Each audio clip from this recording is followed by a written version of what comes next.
حضرت ابو हुरैरा रज़ी अल्लाह तआला अन्हु कहते हैं मैं अपनी माँ की बड़ी खिदमत करता था। मेरी अम्मा बूढ़ी हो गई थी तो मैं खुद उन्हें वॉशरूम लेके जाता था। फरमाते एक दफा ना मैं हजरत उमर की खिदमत में बैठा था तो एक शख्स आया, उसने आके ना हजरत उमर के सामने वही बात छेड़ दी जो मेरा मसला था। इसको इमाम इब्ने जौजी ने लिखा है अलैहि रहमा।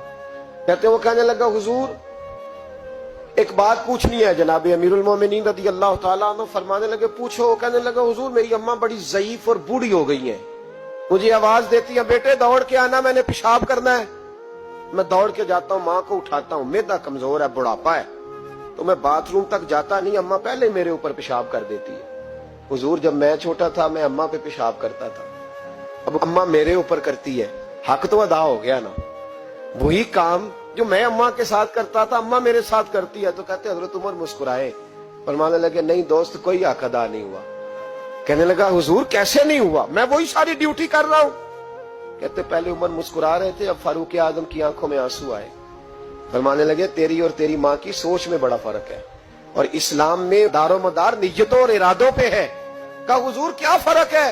फरमाया सुन, जब तेरी माँ तेरे ऊपर पेशाब करती है तो तू कहता है अल्लाह बूढ़ी हो गई है इसे पर्दा दे दे, और जब तू माँ पे पेशाब करता था तो माँ कहती थी या अल्लाह मेरे लाल को लंबी जिंदगी अता फरमा।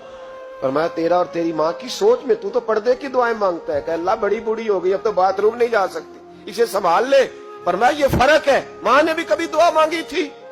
जब उस शख्स ने ये सुना तो घुटनों के बल जमीन पे बैठ गया। कहने लगा हुजूर आप सही कह रहे हैं, आप ठीक कह रहे हैं, मैं तो पर्दे की दुआएं मांगता हूँ। यहाँ माँ बाप बूढ़े हो जाए ना, 15 बच्चे भी संभालने वाले हों तो ड्यूटियां लगती हैं। कहते चल दिन को मैं 2 घंटे हॉस्पिटल रह लूंगा, रात जरा मेरे लिए मुश्किल है, रात को तू आ जाना। कहता नहीं नहीं मेरे तो बच्चे छोटे हैं, तू आ जाना।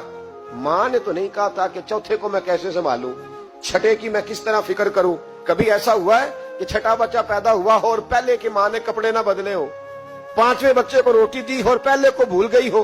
कभी ऐसा हुआ है कि बाप, मैंने ऐसे लोग भी देखे। मेरा एक दोस्त था कॉलेज में, उसके कपड़ों जैसे कपड़े कोई नहीं पहनता था, लेकिन फिर शादी हुई, हालात बदल गए।